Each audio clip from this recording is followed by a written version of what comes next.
الحمدللہ الذی کفا وسلام علی عبادہ الذین اصطفیٰ اما بعد۔ آداب علم میں سے چوتھا ادب باطنی آداب میں سے طالب علم کے لیے تواضع اور فروتنی بہت ضروری ہے۔ طالب علم ہو اور متکبر ہو ہرگز علم حاصل نہیں ہو سکتا۔ طالب علم کے لیے جس سے علم حاصل ہو رہا ہے اس کے سامنے جھکنا، چھوٹا بننا، خادم بننا، حتیٰ کہ غلام اور نوکر بن جانا ضروری ہے۔ اس کے بغیر علم کا ذرہ بھی حاصل نہیں ہو سکتا۔ خود کو چھوٹا سمجھے، بے حیثیت سمجھے، اپنے آپ کو اپنے ساتھیوں سے کمتر سمجھے، تکبر نہ ہو، عجب نہ ہو، خود بینی نہ ہو، اپنے آپ کو اچھا سمجھنا، پڑھنے میں میں ہی اچھا ہوں، صفائی میں میں ہی اچھا ہوں، پابندی میں میں ہی اچھا ہوں، استاذ کی نظر میں بھی میں ہی اچھا ہوں، اپنے آپ کو اچھی نظر سے دیکھنا یہ مہلک بیماری ہے۔ جو خود کو اچھا سمجھتا ہے وہ دوسرے کو برا سمجھتا ہے، یہی عجب ہے، تکبر ہے۔ خود کو مٹانا، ہر ایک سے اچھے اخلاق سے پیش آنا طالب علم کی ذمہ داری ہے۔ اللہ کے نبی علیہ السلام کا وعدہ ہے کہ خود کو چھوٹا سمجھے گا اللہ کی خاطر تو اللہ اسے لوگوں کی نظر میں بڑا بنا دیں گے۔ اور اللہ تعالیٰ کے نزدیک سب سے پسندیدہ عادت ہے بندہ اپنے آپ کو اپنی نظر میں چھوٹا سمجھنا، اور اللہ کے نزدیک سب سے ناپسندیدہ عادت ہے کہ اللہ کے بندہ اپنے آپ کو دوسروں سے بڑا اور اچھا سمجھنا۔ آپ علیہ السلام کی دعاؤں میں یہ دعا بھی شامل ہے، اللہم اجعلنی فی عینی صغیرا وفی اعین الناس کبیرا۔ اللہ مجھے خود کی نظر میں چھوٹا بنا، میں اپنے آپ کو بڑا نہ سمجھوں، ہاں لوگوں کی نظر میں مجھے بڑا بنا دے۔ خود کی نظر میں میں عزت والا نہیں ہوں، میں بہت برا آدمی ہوں اپنی نظر میں، لوگوں کی نظر میں مجھے عزت والا بنا دے۔ یہ اصل مقصود بھی ہے۔ آدمی خود کو اچھا سمجھے، لوگ اسے برا سمجھیں۔ آدمی خود کو انسان سمجھے، لوگ اسے جانور سمجھیں۔ آدمی اپنے آپ کو طاقتور سمجھے، لوگ اسے کمزور سمجھیں۔ یہ کون سی اچھی بات ہے؟ میں اپنے آپ کو کمزور سمجھوں لیکن لوگ مجھے طاقتور سمجھ رہے ہیں، میں اپنے آپ کو برا سمجھ رہا ہوں، لوگ مجھے اچھا سمجھ رہے ہیں، اور یہ بڑی چیز ہے، یہ پسندیدہ عادت ہے۔ تو طالب علم بالخصوص اپنے اساتذہ کے سامنے تو اپنے آپ کو بالکل فنا کر دے، مجھے کیسا بولتے، مجھے کیسا ڈانٹتے، مجھے کیسا سزا دیتے، میرے بارے میں ایسی بات کیسا بولتے، سب کے سامنے مجھے کیسے کھڑا کرتے۔ اپنی انا کا ذرہ بھی اندر باقی رہے گا تو علم ہرگز حاصل نہیں ہو سکتا۔ حضرت امام ابو یوسف رحمۃ اللہ علیہ جو فقہ حنفی کے ائمہ میں سے گزرے ہیں، جن سے فقہ ہم پڑھتے ہیں، ان سے یہ آداب بھی پڑھنا چاہیے۔ العلم عز لا ذل فیہ، علم بہت عزیز چیز ہے، علم کے اندر ذلت نام کی کوئی چیز نہیں ہے، لیکن یحصل بذل لا عز فیہ، لیکن علم ایسی ذلت سے حاصل ہوتا ہے جس میں عزت کا نام و نشان نہیں ہوتا۔ ہماری بڑی حیثیت ہے ہمارے گاؤں میں اپنے گاؤں کا امام صاحب ہوں، میں اپنے گاؤں کا قاری صاحب ہوں، میں اپنے گاؤں کا حافظ صاحب ہوں، لوگ سارے مسائل مجھ سے پوچھتے، پورے رمضان کی تراویح میں میری دھوم رہی ہے، یہاں کے دھول جھاڑ رہا ہوں، تو کچھ بھی ہو جائے طالب علم استاذ کے سامنے اپنے آپ کو ذلیل سمجھے گا تو ہی علم حاصل ہو سکتا ہے۔ پستی سے سر بلند ہوا اور سرکشی سے پستی سے یعنی خود کو چھوٹا سمجھنے سے، پستی سے سر بلند ہوا، خود کو چھوٹا سمجھنے سے عزت ملی ہے، اور سرکشی سے پست، اور جب خود کو بڑا سمجھا تو ذلیل ہو گیا۔ پستی سے سر بلند ہوا اور سرکشی سے پست، اس راہ کے عجیب نشیب و فراز ہیں، اس راہ کے عجیب نشیب و فراز ہیں۔ خود کو چھوٹا سمجھا اللہ بڑا بنا دیتے ہیں، خود کو بڑا سمجھا اللہ چھوٹا بنا دیتے ہیں۔ تو کہ عجیب معاملہ ہے، نشیب کہاں آتا، فراز کہاں پہ آتا، یعنی گڑھا کہاں پہ آئے گا، اونچائی کہاں پہ آئے گی، نہیں بول سکتے۔ جہاں ہم خود کو اونچا بنائیں گے وہاں ہم چھوٹے بن جائیں گے، جہاں ہم خود کو چھوٹا بنائیں گے وہاں اللہ بڑا بنا دیں گے۔ نبی کریم صلی اللہ علیہ وسلم کی حدیث تو یہاں تک ہے، تعلموا العلم، علم سیکھو، وتعلموا للعلم السکینۃ والوقار، اور علم سیکھنے کے ساتھ ساتھ ادب بھی سیکھو، السکینہ ادب سیکھو، والوقار تواضع سیکھو، وتواضعوا لمن تعلموا منہ، جس سے علم سیکھتے ہو اس کے سامنے تواضع سے پیش آؤ، جس سے علم سیکھتے ہو اس کے سامنے تواضع سے پیش آؤ۔ یہ آپ علیہ السلام کی حدیث ہے۔ اس سے معلوم ہوا شاگرد کو استاذ کے سامنے بڑا نہیں بننا چاہیے، شاگرد استاذ مجھ سے ہائٹ میں چھوٹا ہے، استاذ مجھ سے موٹاپے میں دبلا ہے، استاذ مجھ سے کلر میں گہرا ہے، میں بہت گورا ہوں، استاذ تھوڑے گہرے ہیں، اس سے کچھ فرق پڑنے والا نہیں ہے۔ علم کے سلسلے میں اس کا محتاج ہوں۔ آپ کا گوشت، آپ کا پوست کھانے کے لیے تھوڑی ہے، وہ کاٹیں گے تو 20 کلو گوشت زیادہ نکلے گا۔ آپ کا پوست اور گوشت اتنا ہے کہ آپ خود اسے اٹھا کے چلنا بھاری ہے، تبھی پوچھتے ہیں مجھے ورزش کرنا ہے، مجھے جم کرنے کی اجازت چاہیے، مجھے دبلا ہونا ہے، مجھے ہلکا پھلکا ہونا ہے۔ تو اس سے تھوڑی تم اپنے استاذ پر فائق ہو جاؤ گے۔ یہاں تھوڑی کشتی کا مقابلہ ہے، کون کتنا موٹا ہے، اس سے تو مقابلہ نہیں ہے۔ یہاں کوئی خوبصورتی کا اور حسیناؤں کا مقابلہ نہیں ہے کہ کون کتنا حسین ہے، استاذ حسین ہے کہ شاگرد حسین ہے، اس سے تو کوئی فرق پڑنے والا ہی نہیں ہے۔ فضیل بن عیاض رحمۃ اللہ علیہ فرماتے ہیں اللہ تعالیٰ متواضع عالم سے محبت کرتے ہیں۔ کتنی بڑی بات ہے، اللہ محبت کرنے لگیں، وہ صفت ہے خود کو چھوٹا بنانا۔ اور جو اللہ کے لیے اپنے آپ کو مٹاتا ہے تو اللہ تعالیٰ اسے حکمت کے علوم عطا فرما دیتے ہیں۔ یہ بات پہلی بار سنے ہم، بہت گہری بات ہے، بہت عجیب بات ہے۔ یہ جو علوم ہم پڑھے نہیں ہوتے ہیں پھر بھی اہل اللہ کی زبانوں سے وہ جاری ہوتے ہیں، وہ اللہ کی طرف سے عطا کردہ حکمت ہوتی ہے جو انہیں صفت تواضع پر اللہ کی طرف سے دی جاتی ہے۔ اور ایک حدیث میں اللہ تعالیٰ فرماتے ہیں، حدیث قدسی ہے، الکبریاء ردائی، تکبر اور بڑائی میری چادر ہے، والعظمت عظمت ازاری، اور عظمت اور بزرگی میرا تہبند ہے، فمن نازعنی فیہما قسمتہ، تو جو میری اس چادر پر ہاتھ ڈالے گا تو میں اسے ذلیل اور خوار کر کے رکھ دوں گا۔ یعنی مطلب اپنے آپ کو بڑا سمجھنا صرف اور صرف اللہ ہی کا حق ہے۔ کوئی اس کو اپنا حق سمجھ کر خود کو بڑا سمجھنے لگے تو اللہ اسے ذلیل اور خوار کر دیں گے۔ چنانچہ شیخ سعدی فرماتے ہیں مباش غرہ بعلم و عمل کے شد ابلیس، بدیں سبب دربارگاہ عزت دور۔ مباش غرہ، اپنے آپ کو مغرور مت سمجھو علم کی وجہ سے یا عمل کی وجہ سے، جیسا کہ ابلیس شیطان اسی وجہ سے وہ محروم ہو گیا، بارگاہ خداوندی سے وہ محروم اور دور ہو گیا، خود کو علم اور عمل کی وجہ سے، دوسرے میں بڑاپن اور برتری لانے کی وجہ سے۔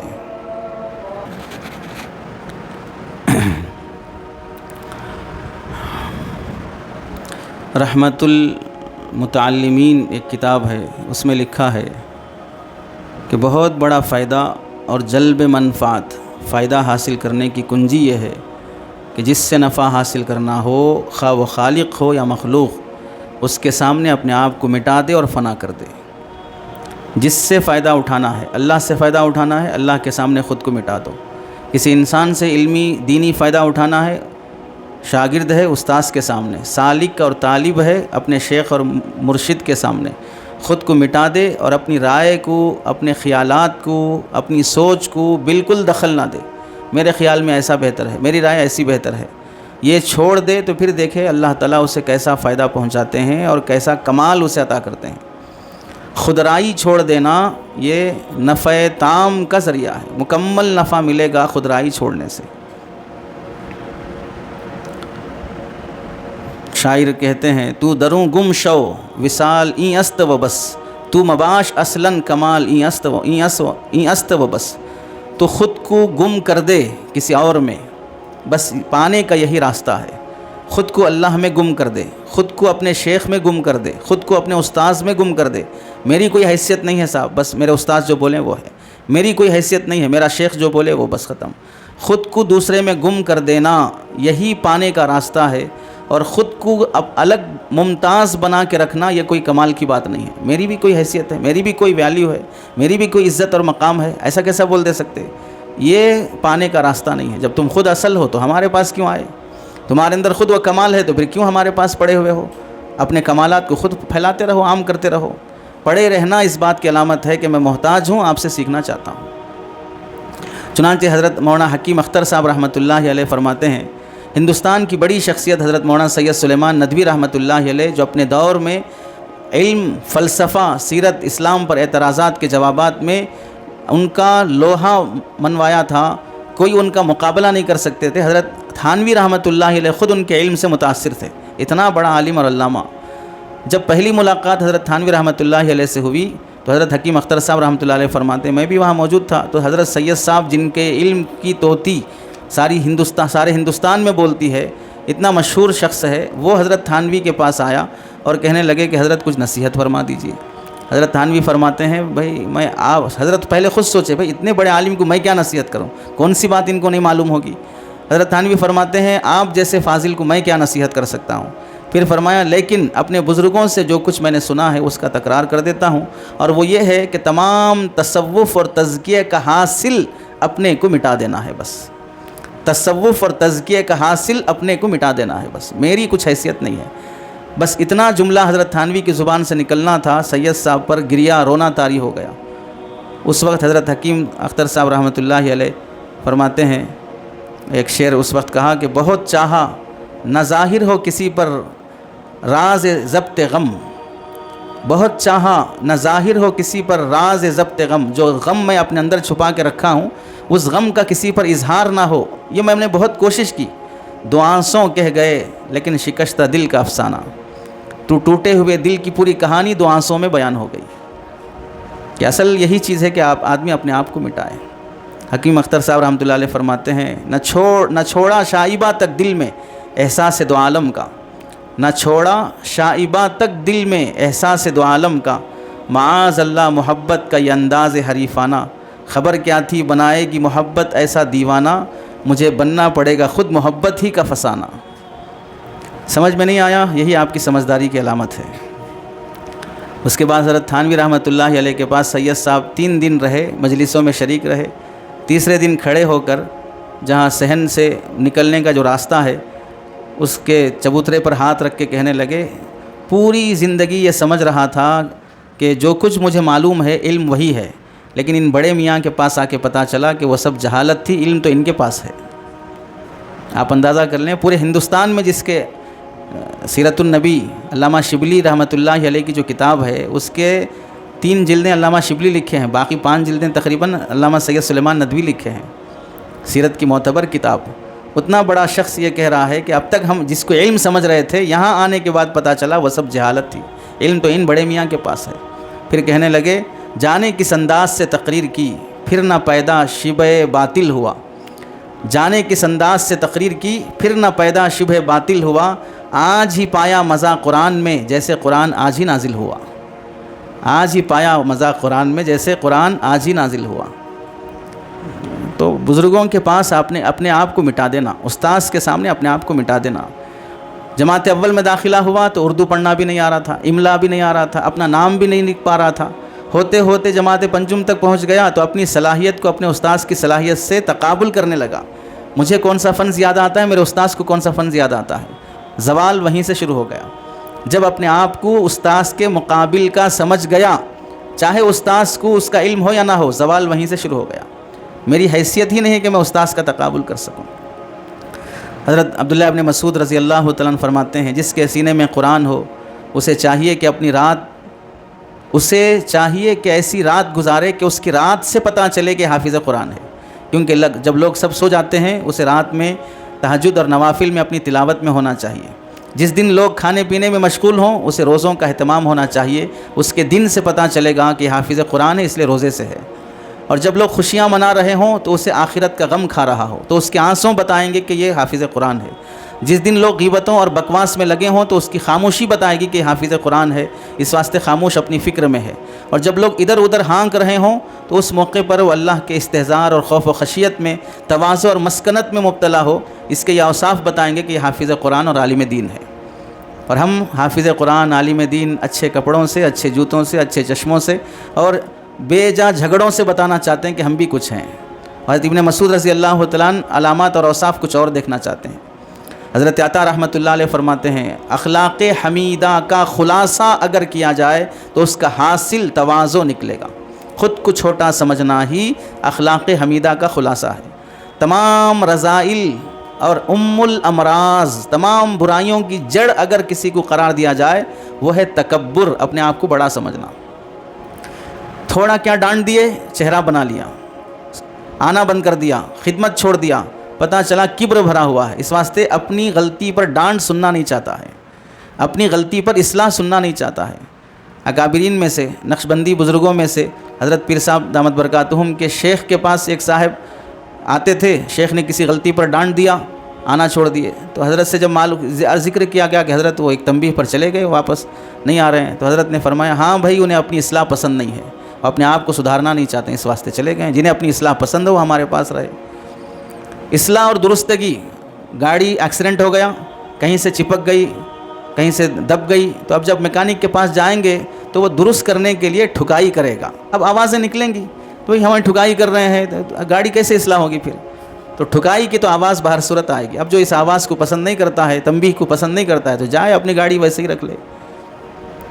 ارا لک نفسا تشتہی ان تعزھا فلست تنال العز حتی تذلھا، کیا بہترین شعر ہے۔ ارا لک نفسا تشتہی ان تعزھا، میں تمہیں دیکھتا ہوں کہ تم اپنے نفس کو بہت عزت دینا چاہتے ہو، تم اپنے نفس کو، تمہیں عزت کی تلاش ہے، تو خوب سمجھ لو ذلت و پستی میں جب تک اپنے آپ کو نہیں ڈالو گے اس وقت تک عزت نہیں ملے گی۔ تم اپنے نفس کی عزت کرتے رہو گے اور خود عزت پانا چاہو گے، فلست تنال العز، ہرگز عزت نہیں ملے گی، حتی تذلھا، جب تک کہ خود کو چھوٹا نہیں بناؤ گے، اس وقت تک عزت نہیں ملے گی۔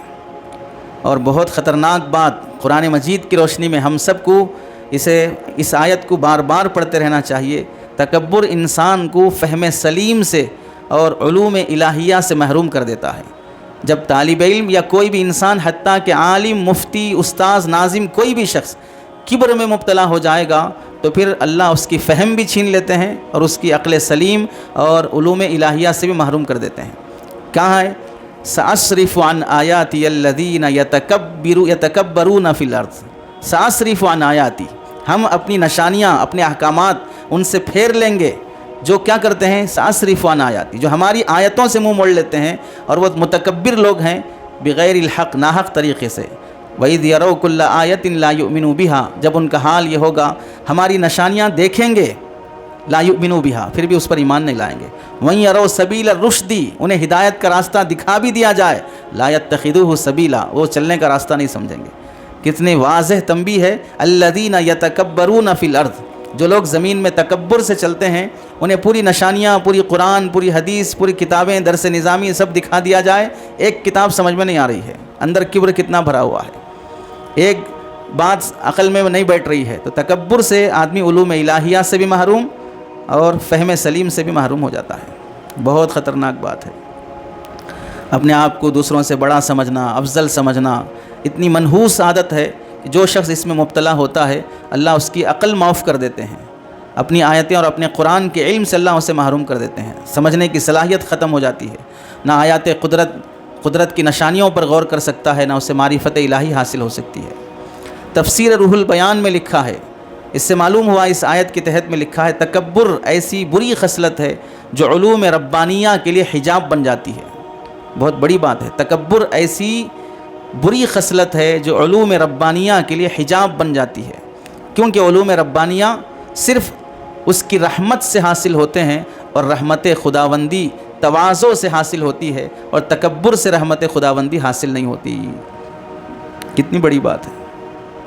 مولانا روم رحمۃ اللہ علیہ فرمایا کرتے تھے، ہر کجا پستی است آب آنجا رود، ہر کجا مشکل جواب آنجا رود، ہر کجا پستی است آب آنجا رود، جہاں ڈھلاؤ ہے پانی ادھر کو بہتا ہے، جہاں ڈھلاؤ ہے پانی ادھر کو بہتا ہے، ہر کجا مشکل جواب آنجا رود، جہاں آدمی پریشانی میں ہوتا ہے اس کو حل کیا جاتا ہے، مشکل میں ہے تو وہاں آسانی اور اسے سہولت دینے کی کوشش کی جاتی ہے۔ جب بندہ اپنے آپ کو بڑا سمجھے گا تو وہاں تک پانی نہیں پہنچے گا۔ تو علم کی مثال پانی کی ہے، جہاں خود کو چھوٹا بنا لو گے پانی ادھر متوجہ ہوگا، جہاں خود کو بڑا بنا لو گے وہاں آسمان سے بارش برس بھی جائے پھر بھی ڈھل جائے گا۔ پانی نیچے کا اوپر جانا تو دور کی بات، اوپر سے پڑا ہوا بھی ڈھل جائے گا کبر کی وجہ سے۔ اور رحمت المتعلمین میں لکھا ہے، علم پر ہرگز ناز نہ کرو کہ میں عالم بن گیا، حافظ بن گیا، قاری بن گیا، ایک جماعت سے دوسری بڑی جماعت میں آ گیا، بلکہ اللہ کی نعمت سمجھ کر اس کا شکر ادا کرتے رہو، ورنہ یہ نعمت چھن جائے گی، یہ نعمت چھن جائے گی۔ کتنے نہیں ہیں 4 روم پڑھ کے، نہیں ہمارے والد نکو بول رہے، میں بھی دکان چلا لینا چاہ رہا ہوں، ہمارے والد نکو بول رہے، میں بھی کرانہ اسٹور پہ بیٹھنا چاہ رہا ہوں، میں بھی ڈرائی فروٹس بیچنا چاہ رہا ہوں، میں بھی کپڑے بیچنا چاہ رہا ہوں۔ کتنے لوگ نہیں ہیں، حالات نے مجبور کر دیا پڑھنے پر۔ کہاں آ کے ٹوٹی ہے کمن جب کہ 2-4 قدم لبے بام رہ گئے تھے، یعنی کہاں آ کے آدمی کی ہمت ٹوٹ گئی کہ اب 1 سال باقی تھا بس عالم ہونے واسطے، 2 پارے باقی تھے بس حافظ ہونے واسطے، 4 سال کی محنت 2 مہینے رک جاتا تو حافظ ہو جاتا، عین موقع پہ اللہ محروم کر دیتے ہیں بندے میں کبر آنے کی وجہ سے۔ اور واقعات میں لکھا ہے جو علماء تکبر میں مبتلا ہوئے اللہ نے انہیں ہاتھ پیر کے فالج کی بیماری سے دماغ کے فالج میں مبتلا کر دیا۔ ہاتھ پیر کے فالج میں ہاتھ پیر پڑ جاتا، کام نہیں کرتا، جب دماغ کو فالج ہوتا ہے تو دماغ کام کرنا بند ہو جاتا۔ یہ کتنا بڑا اللہ کی طرف سے عذاب اور پکڑ ہے، چونکہ دماغ میں ہی خناس بھرا ہوا تھا نا، میں بڑا ہوں، میری حیثیت بڑی ہے، میرا مقام بڑا ہے، تو اللہ نے اسی دماغ کو معاف کر دیا۔ ہمارے اکابر کی زندگیاں دیکھیں کہ وہ کیسے اپنے آپ کو چھوٹا بنا کے چلتے تھے۔ یہ مثالی شخصیتیں ہمیں یہ دعوت دیتی ہیں کہ ہم اتنے بڑے علمی مقام پر رہ کر بھی خود کو اتنا چھوٹا بنایا تو تمہاری تو کوئی حیثیت بھی نہیں ہے۔ یہ تو مقتدیٰ کہلانے والے ہیں، فقہا کہلانے والے ہیں، یہ اپنے آپ کو اتنا چھوٹا بنائے تو پھر ہمیں اپنے آپ کو کتنا ناحقیر بنا کے چلنا چاہیے۔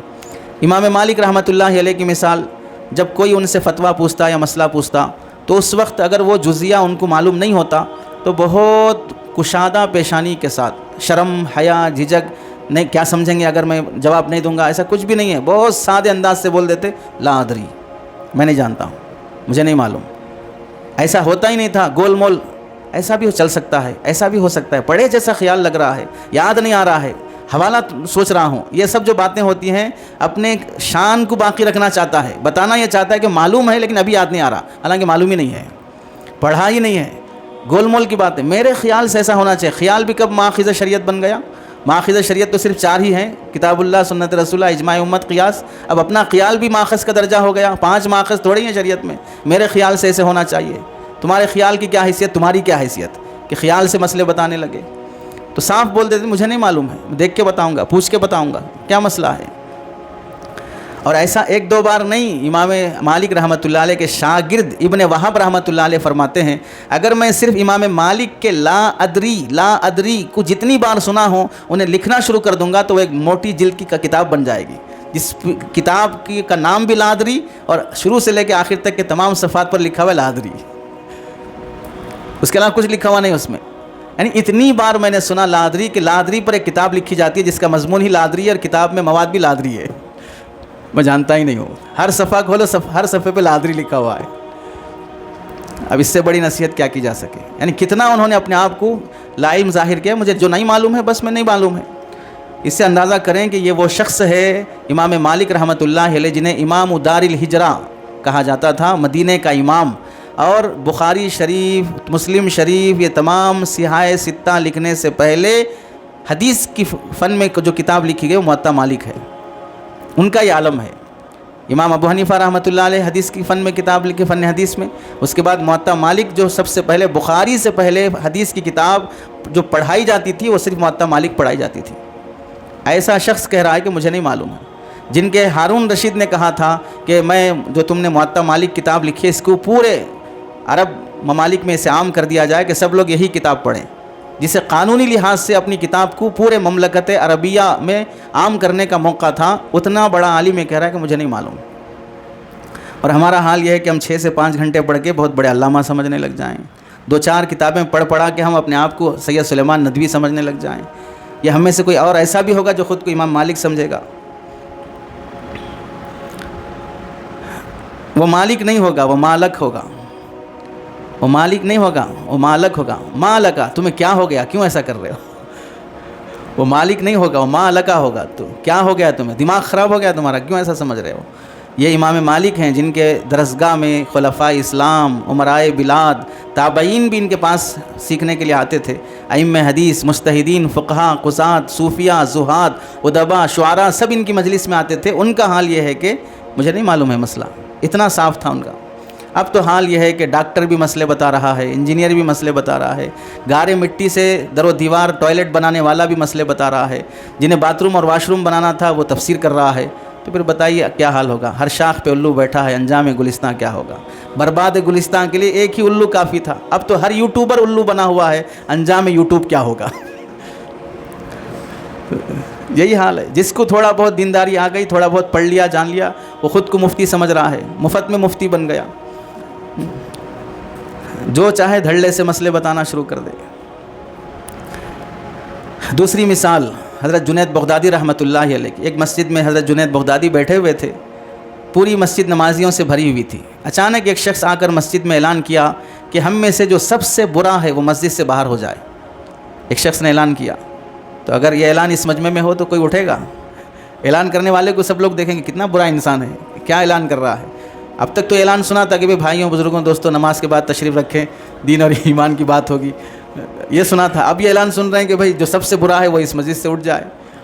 تو اعلان ہونے کے بعد سب سے پہلے حضرت جنید بغدادی رحمۃ اللہ علیہ دوڑ کر مسجد سے باہر آئے اور اعلان فرمایا کہ میں ہی اس مجمع میں سب سے برا ہوں۔ اس مجمع میں حضرت شیخ شبلی رحمۃ اللہ علیہ بھی موجود تھے۔ جب انہوں نے دیکھا تو انہوں نے فرمایا بھائی یہی چیز نے جنید کو جنید بنایا ہے، یہی چیز نے جنید کو جنید بنایا ہے کہ خود کو اتنا معمولی اور حقیر سمجھتا ہے۔ اتنے بھرے مجمع میں یہ تک نہیں سوچا کہ بھئی میری عزت جائے گی، لوگ کیا سمجھیں گے، میں کس لحاظ سے برا ہوں، بس اعلان سنا مسجد سے باہر ہو گئے۔ یہی چیز نے انہیں مقبولیت دی ہے۔ تو آج کتنے سال ہو گئے، 1300 سال ہو گئے یا 1000 سال ہو گئے، آج بھی نام زندہ ہے۔ یہ لوگ اپنے انہی اخلاق حمیدہ کی وجہ سے زندہ ہیں۔ تیسرا واقعہ، ایک مرتبہ مصر میں سخت قحط سالی ہو گئی۔ حضرت ذوالنون مصری رحمۃ اللہ علیہ کے پاس لوگ آئے درخواست کرنے کے لیے، حضرت دعا فرما دیجئے کہ اللہ بارش برسا دے کہ مصر میں قحط سالی ہے۔ تو حضرت ذوالنون مصری رحمۃ اللہ علیہ مصر سے باہر جنگل میں تشریف لائے اور اللہ تعالیٰ کے بارگاہ میں جنگل میں رو رو کر یہ دعا مانگنے لگے کہ اللہ مصر میں سب سے زیادہ نالائق اور سب سے زیادہ گنہگار ذوالنون مصری ہے، وہ اب مصر خالی کر چکا ہے، اب تیرے گنہگار بندے وہاں پر نہیں ہیں، وہ نیک لوگ ہیں، اب اپنی رحمت کی بارش انہیں عطا فرما دے۔ میری وجہ سے بارش رکی ہوئی تھی، اب میں شہر چھوڑ کے آ گیا ہوں، اب اپنے نیک بندوں پر بارش نازل کر دے۔ جب یہ دعا اللہ کی بارگاہ میں ہوئی تو اللہ کو ان کی فنائیت اور تواضع پر اتنا رحم آیا، وہ دعا جنگل میں کر رہے ہیں، بارش مصر میں برس رہی ہے۔ تو خود کو فنا کرنے والے مستجاب الدعوات ہوتے ہیں، خود کو فنا کرنے والے مستجاب الدعوات ہوتے ہیں۔ اللہ ان کی آوازیں مسجد کے مصلوں پہ نہیں، ان کی آوازیں جنگل سے بھی سن لیتے ہیں۔ ان کی آوازوں کے لیے مصلے بچھنا ضروری نہیں ہے، ہاتھ اٹھنا ضروری نہیں ہے، ایک آہ بھی عرش تک چلی جاتی ہے۔ چنانچہ شیخ سعدی فرماتے ہیں، مولا روم فرماتے ہیں، عظیم بر ملائک شرف داشتن کہ خود را باسگ نہ پنداشتن، عظیم بر ملائک شرف داشتند، اسی وجہ سے اللہ والے فرشتوں پر بھی فضیلت حاصل کر گئے۔ کس وجہ سے؟ کہ خود را باسگ نہ پنداشتن، کہ خود کو وہ کتے سے بھی بہتر نہیں سمجھتے تھے، کہ خود کو وہ کتے سے بھی بہتر نہیں سمجھتے تھے، جس کی وجہ سے اللہ انہیں فرشتوں سے بھی فضیلت بخشتا تھا۔ اور اب ہم دیکھ لیں کیا کرتے ہیں۔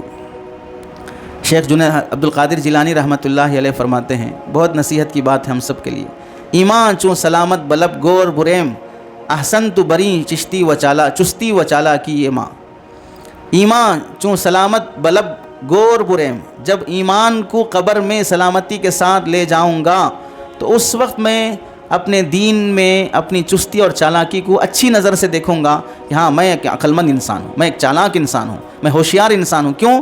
میں ایمان کو بچا کے قبر تک لے گیا، تب میں ہوشیار ہوں۔ اس سے پہلے میں اپنے آپ کو ہوشیار اور چالاک نہیں سمجھوں گا، کیونکہ کبھی بھی میرا ایمان چھن سکتا ہے، اور جس کا ایمان چھن جائے اس سے بڑا بیوقوف آدمی کوئی نہیں ہے۔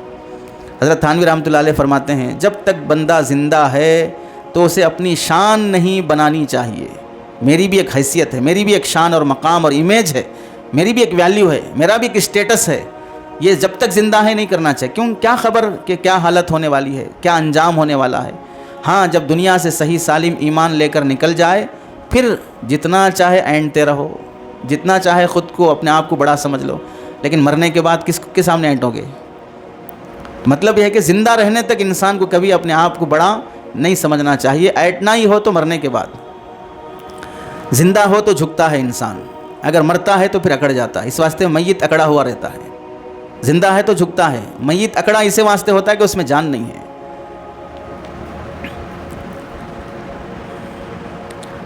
حضرت مولانا قاسم صاحب نانوتوی رحمۃ اللہ علیہ فرمایا کرتے تھے، کتنی بڑی بات، ہم سب دارالعلوم دیوبند میں داخلہ لے کر قاسمی کا لقب لگانے پر کتنا فخر کرتے ہیں۔ ہم میں سے کتنے ایسے بھولے بھی ہیں، مخلص بھی ہیں، جو دارالعلوم دیوبند میں پڑھے نہیں ہیں، آس پاس اداروں میں پڑھے ہیں، پھر بھی قاسمی لقب لگا رہے ہیں، قاسمیون نسل لقب لگا رہے ہیں۔ بعض ادارے میں دیوبند میں پڑھ رہا ہوں، دیوبند میں تو وہاں گھاس بھی کاٹی جاتی ہے، دیوبند میں وہاں بیڑیاں بھی بنی جاتی ہیں، دیوبند میں کپڑے بھی ہوتے ہیں، دیوبند میں چپل بھی ہوتے ہیں، دیوبند میں سب ہوتے ہیں، دارالعلوم دیوبند میں پڑھا نہیں، لیکن قاسمی لقب لگانے کا اتنا شوق ہے کہ ادھر باپ سے بھی جھوٹ بولا، خاندان سے بھی جھوٹ بولا، دوستوں کو بھی کھلایا پلایا کہ میرے ماں باپ کو نہیں بولنا میں قاسمی ہوں۔ تو وہ لقب لگانے کا اتنا شوق ہے، وہ جس کے لقب سے ہم لقب لگا رہے ہیں، حضرت مولانا قاسم نانوتوی رحمۃ اللہ علیہ دارالعلوم دیوبند کے بانی، وہ کیا فرماتے ہیں، اگر 4 حرف جاننے کی تہمت نہ ہوتی، اگر 4 حرف جاننے کی تہمت نہ ہوتی اور تو لوگوں میں ایسے گم ہو جاتا کہ پھر کوئی نہ پہچانتا کہ قاسم نام کا بھی دنیا میں کوئی انسان پیدا ہوا تھا۔ اگر 4 حرف جاننے کی تہمت نہ ہوتی تو ایسے گم ہو جاتا، اصل جملہ حضرت کا مشت خاک قاسم کو بھی کوئی نہ پہچانتا، مشت خاک قاسم کو بھی کوئی نہ پہچانتا، یعنی میرا کوئی وجود تھا، میرے نام کی کوئی مٹی تھی، وہ بھی نہیں معلوم ہوگا۔ نسیم منسیہ جسے کہتے ہیں، کنت یا لیتنی کنت نسیم منسیہ، میں بھلا دی جاتی، اور بھلا دی گئی کو بھلا دی جاتی، بھول بھی بھول ہو جاتی ہے۔ اور علمی کمال کیسا تھا، ابھی شاید آپ حضرات کے درس نظامی میں کتاب شامل ہے قبلہ نما، شاید پنجم کی جماعت کو پڑھائی جائے گی، تب اندازہ ہوگا کہ حضرت کی تعبیرات، حضرت کے جملے، عربی کتاب پڑھنا آسان ہے ان کی اردو کتاب پڑھنے کے مقابلے میں، عربی سمجھنا آسان ہے ان کی اردو سمجھنے کے مقابلے۔ اور وہ کیا فرماتے ہیں، 4 حرف جاننے کی تہمت نہ ہوتی، مطلب 4 حرف جاننے کا دعویٰ بھی نہیں ہے میرا، لوگ سمجھ رہے ہیں کہ میں جان رہا ہوں، گویا کہ مجھ پر تہمت لگا رہے ہیں جاننے کا، میں وہ جانتا بھی نہیں ہوں، یعنی عالم ہوں تو کچھ حرف جانتا ہوں بول کے لوگ سمجھ رہے ہیں، یہ سمجھنا لوگوں کا مجھ پر تہمت ہے اصل، ورنہ میں وہ بھی نہیں جانتا ہوں، وہ جانتا ہونے کی وجہ سے لوگ مجھے جان رہے ہیں اس تہمت کی وجہ سے، ورنہ پھر مشت خاک قاسم کو بھی کوئی نہ پہچانتا۔ اب تو ہمارا حال یہ ہے کہ خواتین بھی اپنے مضمون پر نام لکھ رہی ہیں، خواتین بھی اپنے مضمون کے ساتھ نام لکھنا، خواتین ریلز بنانا، خواتین یوٹیوب پر آنا، خواتین نعتیں اور قرات کے ذریعے سے اپنا یوٹیوب چینل بنانا، شہرت۔ نانوتوی رحمۃ اللہ علیہ کا خوف یہ ہے کہ بھئی میں یہ عالم ہونے کی تہمت کی وجہ سے کچھ جانا جا رہا ہوں، ورنہ میں تو جانا ہی نہ جاتا، اور یہاں کچھ بھی نہیں آتا ہے، شہرت کی ایسی فکر پڑی ہے، آن لائن بھی مفتی بنتے جا رہے ہیں لوگ، اور کیا کہا جائے۔ آپ میں سے بھی پتہ نہیں کس کس کے عزائم ہیں۔ ایک صاحب تو کہنے لگے 1 سال میں دور حدیث بھی ہو گیا، انگلش بھی سیکھ لیا، افتاء بھی ہو گیا، ٹیلرنگ بھی سیکھ لیا، 4 چیزیں سیکھ لیا، مطلب سال میں 4 موسم ہوتے ہیں، سردی، گرمی، پتجھڑ اور دھوپ کا، تو 4 موسم 4 مہینے میں ایک کورس ہوتا چلا گیا۔ کتنی صلاحیت، کتنا ان کا ذہن، وہ تو وقت کے علامہ انور شاہ کشمیری ہوں گے، بھئی 1 سال میں اتنے فنون حاصل ہو گئے۔ ان بزرگوں کی اخلاق کو دیکھ کر خود کو ناپیں اور تولیں کہ ہم ان کی جوتیوں کے دھول کو بھی نہیں پہنچ سکتے ہیں۔ حضرت گنگوہی رحمۃ اللہ علیہ کا واقعہ مشہور ہے، مسجد کے صحن میں حدیث کا سبق پڑھا رہے ہیں، بارش ہو گئی، سب طلباء کتابیں لے کر اندر بھاگنے لگے، حضرت سب طلباء کی جوتیاں جمع کر کے اٹھا کر چل رہے ہیں۔ لوگوں نے یہ حالت دیکھی تو حیران ہو گئے، حضرت نے فرمایا میں تم میں سے ایک ادنا طالب علم کو اپنے سے بدرجہ بہتر سمجھتا ہوں، تم میں سے ادنا طالب علم کو بھی مجھ سے بدرجہ بہتر سمجھتا ہوں۔ اور ہیں رشید احمد گنگوہی جو دارالعلوم دیوبند کے سرپرست، جو منہج اور دارالعلوم دیوبند کے مسلک کو متعین کرنے والے اصل بانی حضرت رشید احمد گنگوہی ہیں، اور ان کا عالم اپنے آپ کو طلباء سے بھی اپنے آپ کو معمولی سمجھنا، اور ہم اپنے آپ کو استاد سے بھی افضل سمجھنے لگ جائیں۔ حضرت علامہ ابراہیم بلیاوی رحمۃ اللہ علیہ کا کمال فنائیت کا عالم یہ تھا، اپنے استاذ، یہ دیکھو کیسے عجیب انوکھے لوگ گزرے ہیں، نہیں ملیں گے ایسے لوگ، اب بہت مشکل ہے، زمین بھی نہیں دیکھ پائے گی، آسمان بھی نہیں دیکھ پائے گا، مائیں جنم دینا بھی مشکل ہے اب ایسے لوگوں کو۔ حضرت علامہ ابراہیم بلیاوی رحمۃ اللہ علیہ اپنے استاذ حضرت شیخ الہند رحمۃ اللہ علیہ سے بیعت ہونے کے باوجود، کس سے بیعت ہیں؟ شیخ الہند رحمۃ اللہ علیہ سے، اپنے شاگرد رشید حضرت مصلح امت مولانا شاہ وسیع اللہ صاحب رحمۃ اللہ علیہ شاگرد کے پاس جا کر کہتے ہیں میں آپ سے بیعت ہونا چاہتا ہوں۔ ادھر نسبت حاصل ہے شیخ الہند سے، لیکن اپنی اصلاح کی فکر ہوئی تو شاگرد کے پاس جا کے کہتے ہیں میں آپ سے بیعت ہونا چاہتا ہوں۔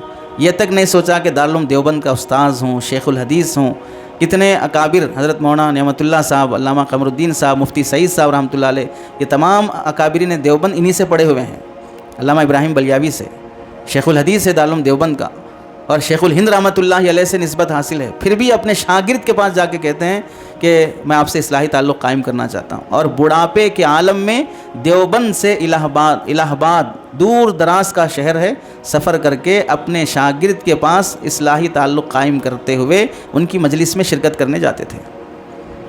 کبھی آر تک نہیں ہوا دارالعلوم دیوبند کا استاذ شیخ الحدیث اور خود اس کا استاذ جس کے پاس بیعت ہوئے ہیں اور سفر کر کے ان کی مجلس میں شریک ہونے جا رہے ہیں۔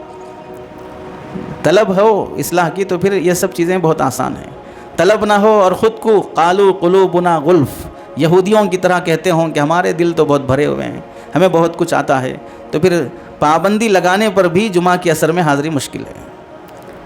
ادارے کی طرف سے چھٹی کا وقت جمعرات سے جمعہ کی اثر تک ہے، اثر کی مجلس کی حاضری بہر صورت ضروری ہے تو بھی مشکل ہے، کیونکہ اپنی اصلاح کی فکر ہی نہیں پڑی ہے، اپنی اصلاح کی فکر ہی نہیں پڑی ہے۔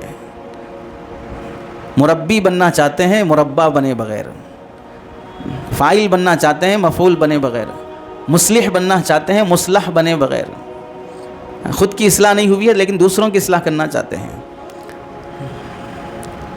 حضرت مولانا خلیل احمد سہارنپوری رحمۃ اللہ علیہ کس قدر اپنے آپ کو فنا کرتے تھے۔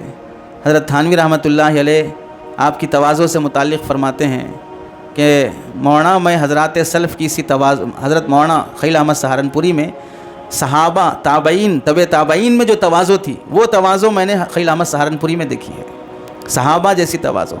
بڑے بڑے مشکل مسائل بھی چٹکیوں میں حل فرما دیتے تھے، اس کے باوجود بھی کوئی مسئلہ آتا تو اپنے شاگردوں سے بھی مشورہ کرتے، یہ نہیں سوچتے کہ بھئی میں اتنا بڑا ہوں کیا ان سے پوچھوں، اپنے شاگردوں سے بھی پوچھتے۔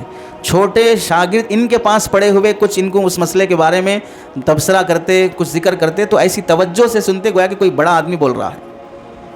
یہ علمی تواضع ہے اصل۔ آدمی میں تھوڑا بہت کچھ آ گیا تو اسے دوسروں سے پوچھنے کی ضرورت کیا ہے، معلوم کرنے کی ضرورت کیا ہے۔ یہ ایک بات معلوم نہیں ہے تو کیا ہوا، عذاب قبر تھوڑی ہوگا۔ اگر میں آج کی عبارت حل نہیں کرا لیا استاد سے تو کیا مجھے عذاب قبر ہوگا؟ منکر نکیر میری ٹھکائی کریں گے کہ تو نے فلاں عبارت کیوں حل نہیں کی؟ یہ اصل میں کبر ہے۔ علمی قناعت دراصل کبر کی علامت ہے، علمی قناعت کبر کی علامت ہے، جہالت ہے، اور اس جہالت پہ راضی ہونا یہ غفلت نہیں ہے، یہ تکبر ہے۔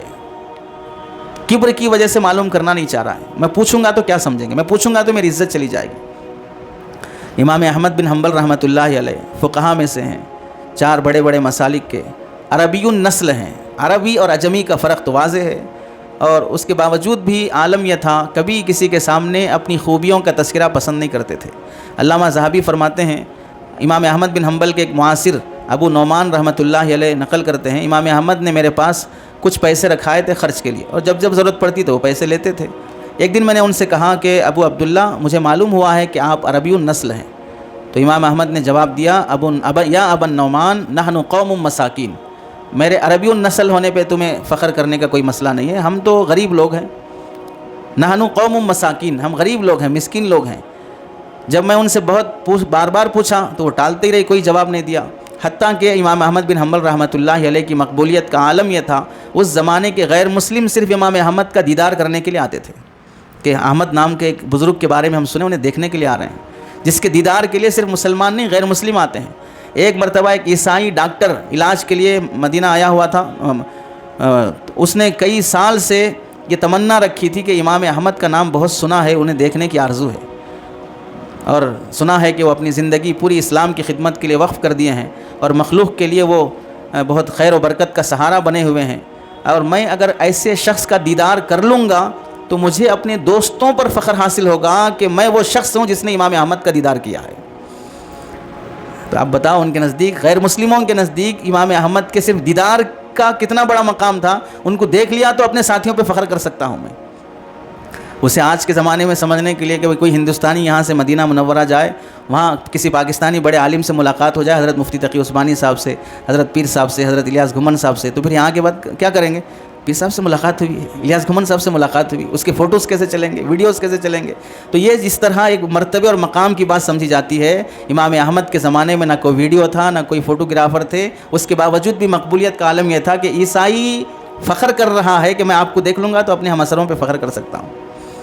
یہ ہوتی ہے مقبولیت۔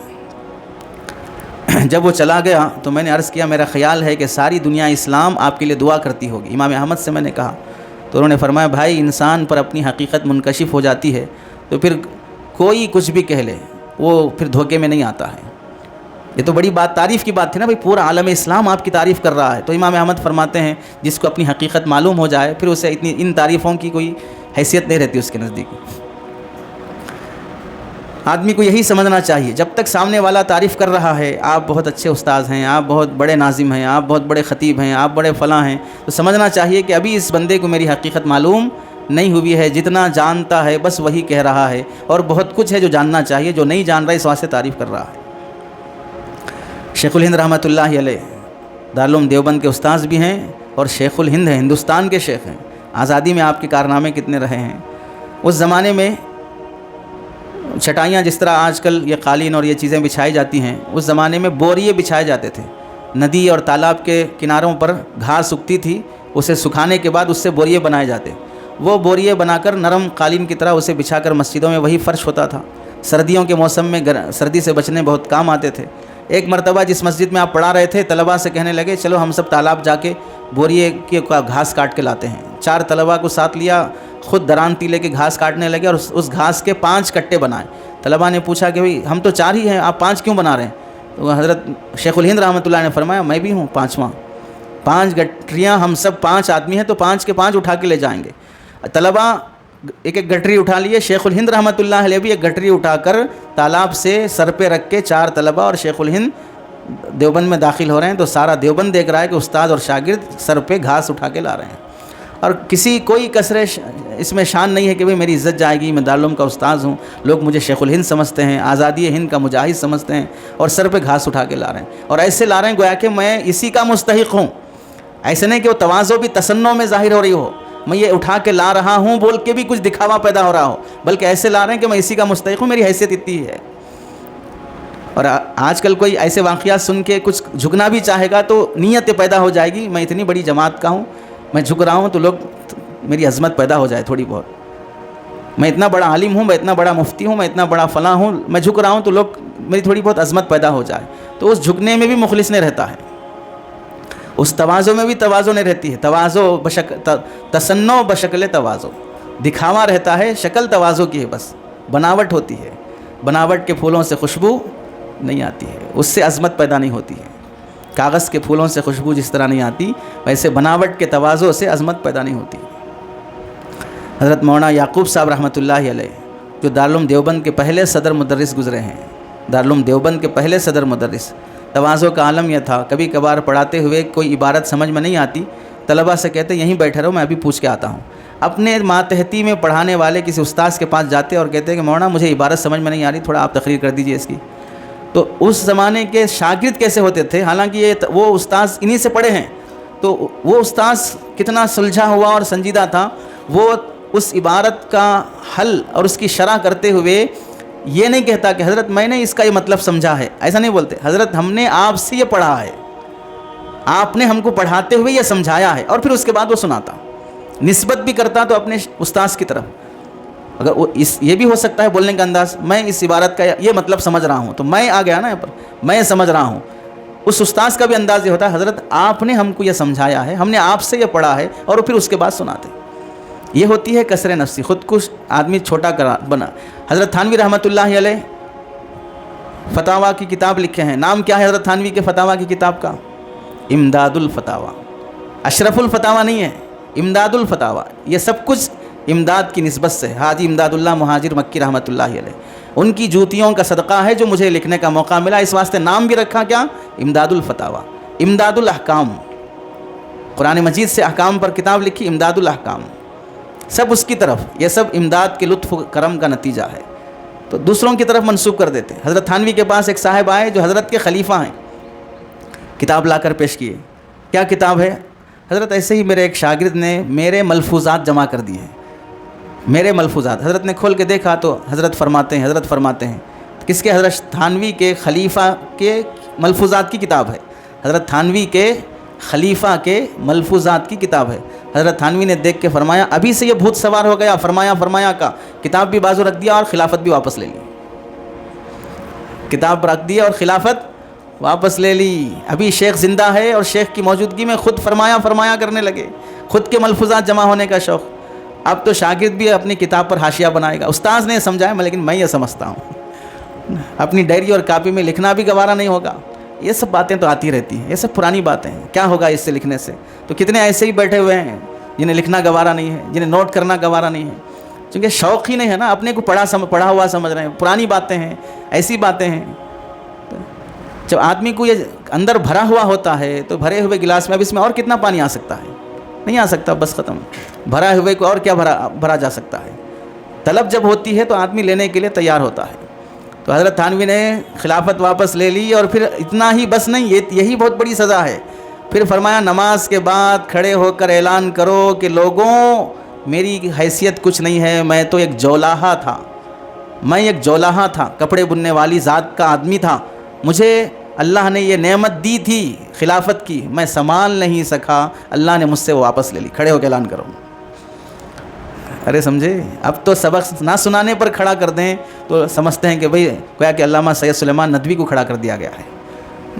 سبق نہ سنانے پر، ہوم ورک نہ کرنے پر، کاپی لکھ کے نہ لانے پر، اور وہاں دی گئی نسبت و خلافت واپس. پہلے تو حضرت تھانوی سے نسبت ملنا، خلافت ملنا وہ کوئی معمولی بات، وہاں بیعت کے لیے 6 مہینے لگتے ہیں، بیعت ہونے کے لیے 6 مہینے لگتے ہیں. پہلے ہماری کتاب قصد السبیل پڑھو، 6 مہینے تک ہم سے انسیت پیدا کرو، ربط اور تعلق رکھو، پھر اگر ہم سے انسیت ہوگی تو دیکھا جائے گا. بیعت ہونے کے لیے جو 6 مہینے لیتا ہو، پھر تربیت ایسی کڑی ہوتی ہو، اسے نسبت ملنے کے بعد پھر لے لیا جانا، یہ خود بڑی بات ہے. اس پر ہی بس نہیں ہے، پھر کھڑے ہو کے اعلان کرو کہ میں جولاہا ہوں، میری کوئی حیثیت نہیں ہے، اللہ نے نسبت دی تھی، میں سنبھال نہیں سکا، اللہ نے وہ چھین لی. اس سے نکلتا ہے اندر کا کبر، اندر کا میں پنا اور بڑاپن، اس سے نکلتا ہے. اب تو کہیں 10 دن کا اعتکاف بھی کر لے گا تو خود کو ولی سمجھ جاتا ہے، 2 اشرے قرآن سنا لے گا تو اپنے کو صاحب جبرائیل سمجھ جاتا ہے. صاحب قرآن بھی نہیں، صاحب جبرائیل. میں حضرت جبرائیل کا ساتھی ہوں، وہ جیسے لاتے تھے قرآن میں بھی ویسے پہنچا رہا ہوں امت میں. 2-4 عبادتوں پر آدمی کے سر میں خناس بھر جاتا ہے. 2-4 عربی جملے بول لینے پر، 2-4 مضمون لکھ لینے پر، 2-4 کتابیں پڑھ لینے پر آدمی کے ذہن میں خناس بھرنا شروع ہو جاتا ہے. وہ تو یہ تو پڑھنے کی بات ہے. اب اگر اس کے ساتھ ساتھ کوئی بندہ چلا بھی لگا لیا اور مسجد کے ماحول میں بھی گزار لیا تو بس وہ اپنے زبان قال سے نہیں کہتا ہے، ورنہ تو زبان حال سے کہتا ہے کہ ہم تو نحن من جماعت الملائکہ، ہم فرشتوں کی جماعت میں سے ہیں. ارے سمجھے؟ ہم تو فرشتوں کی جماعت میں سے ہیں، بس انسان بنا دیے گئے ہیں، ورنہ تو ہم فرشتوں کی جماعت میں سے ہیں. ایسا تصور ہوگا. حضرت مولانا یعقوب صاحب رحمۃ اللہ علیہ اپنے شاگرد کے پاس جا کے پوچھتے اور صاف صاف لفظوں میں فرماتے، واپس آ کر سبق پڑھاتے ہوئے بچوں کو کیا کہتے؟ میں نے جو سمجھایا تھا اس میں مجھ سے غلطی ہوئی. فلاں مولانا نے اس عبارت کی یہ صحیح تشریح کی ہے. اور یہ صرف ایک بار نہیں فرماتے، سبق ختم ہونے تک 3-4 بار فرماتے، مجھ سے وہ عبارت سمجھانے میں غلطی ہو گئی، فلاں مولانا نے صحیح سمجھایا، فلاں نے صحیح کہا ہے. حضرت تھانوی کیا فرماتے ہیں اس کے بعد؟ تھانوی کی نصیحت سنو. حضرت تھانوی فرماتے ہیں یہ لوگ تھے جن کی شان 1 من برابر تھی، یعنی 100 کلو کی شان ان کی تھی، اس میں سے 1 تولہ شان چلی گئی تو پھر اور 99 کلو اور کئی تولے شان باقی ہے، اور ہماری شان ہے آدھا تولہ. وہ آدھے تولے میں بھی آدھی شان چلی گئی تو رہ جاتی پو تولہ شان. تو اب پو تولہ شان والا کیا کرے گا؟ اپنی شان بچانے کی فکر کرے گا، اس واسطے یہ کبھی جھکنے تیار نہیں ہوتا. اور جس کی شان بڑی ہے، جس کے پاس تواضع کا خزانہ ہے، اس میں سے ایک چھوٹی سی چیز چلی جائے تو کیا، اس کے پاس تو خزانے ہیں تواضع کے، اور ہمارے پاس تواضع ہے ہی نہیں ہے، تو اب جھکے گا کہاں سے؟ حضرت مولانا الیاس صاحب رحمۃ اللہ علیہ اپنے ایک دوست کو خط لکھتے ہیں کہ مسلمان چاہے کتنے ہی کم درجے کا ہو، عظمت سے اس کی طرف نگاہ کرنے کی مشق کرو کہ یہ شرابی ہے، زانی ہے، رشوت خور ہے، سود خور ہے، کتنا بھی ہو، لیکن ان سب گناہوں کے مقابلے میں اس کے دل میں جو ایمان ہے وہ سب سے بڑی چیز ہے.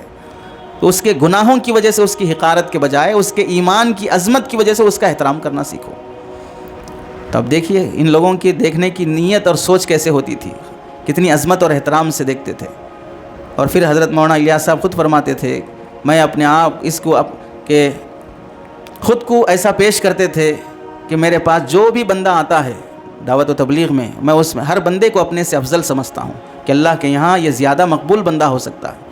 ہر مسلمان سے ملتے وقت ایسا ہوتا تھا کہ ہمیشہ صفت اسلام اور اس کے دل میں جو ایمان کا ذرہ باقی ہے اس کی وجہ سے سارے عیوب اور کمزوریوں کا احساس ختم ہو جاتا تھا، اور ایسا مشاہدہ ہوتا تھا گویا کہ اس کا احترام اور اس کی توقیر اس وجہ سے ہے کہ مومن ہے.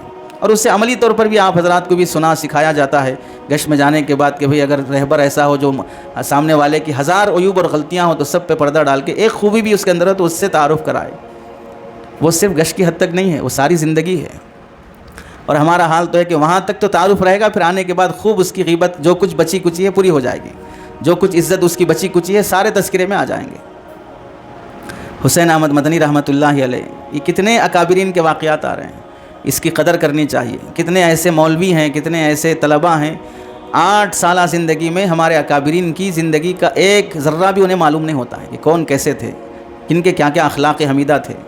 حضرت تھانوی رحمۃ اللہ علیہ نے حضرت شیخ الاسلام رحمۃ اللہ علیہ حسین احمد مدنی کی امتیازات کو شمار کرتے ہوئے فرمایا، حضرت کی تواضع کے حسین احمد مدنی کے سینکڑوں واقعات ہیں، ان میں سے ایک واقعہ حضرت تھانوی خود سناتے ہیں کہ جامع مسجد دیوبند وہاں سے نماز پڑھ کے حضرت تشریف لا رہے تھے، تو حسب معمول جو حضرت شیخ الاسلام کو دیکھنے کے لیے، ملاقات کے لیے پوری مسجد کے لوگ پیچھے پیچھے ساتھ ہونے لگے۔ حضرت مسجد سے جب اترنے لگے سیڑھیوں سے، تو سیڑھیوں کے نیچے بھی لوگ کھڑے تھے حضرت حسین احمد مدنی کو دیکھنے کے لیے۔ تو جب دوسری سیڑھی پر حضرت نے قدم رکھا تو وہاں ایک نمازی کے چپل، ایک چپل پہلی سیڑھی پہ ہے، ایک چپل دوسری سیڑھی پہ گر گیا تھا، خود اٹھا کر اس چپل کو درست کر کے بازو رکھ دیا۔ یہ کون ہے؟ شیخ الاسلام حسین احمد مدنی ہے۔ کس کے چپل درست کر رہے وہ بھی نہیں معلوم ہے۔ اور ہمارا حال تو یہ ہوگا کہ بھئی ہمارے راستے میں چپل رکھے کیسے، ہمارے راستے میں چپل آئے کیسے، دوسروں کے چپل رونتے ہوئے اور پھینکتے ہوئے جائیں گے۔ یعنی ہمارے چپلوں کا مقام بھی فلاں کی شخصیت سے اونچا ہے، فلاں ہمارے کے چپل بھی ہمارے راستے میں نہیں آ سکتے۔ ظاہر سی بات ہے، جب ایسی شخصیتوں کو لوگ دیکھتے ہیں تو پھر اس سے سبق سیکھتے ہیں کہ یہ لوگ کتنے مخلص ہیں، کتنے متواضع ہیں، تو پھر محبت بڑھتی ہے، قدر بڑھتی ہے، عظمت بڑھتی ہے، تو لوگ چاہنے والے ہوتے ہیں۔ آدمی میں صفات پیدا نہ ہوں، یہ تواضع نہ آئے تو پھر لوگ نفرت بھی کرتے ہیں، گھن بھی آتی ہے، تعلقات بھی نہیں ہوتے ہیں، لوگوں کی نظر میں عزت اور مقام بھی نہیں ہوتا ہے۔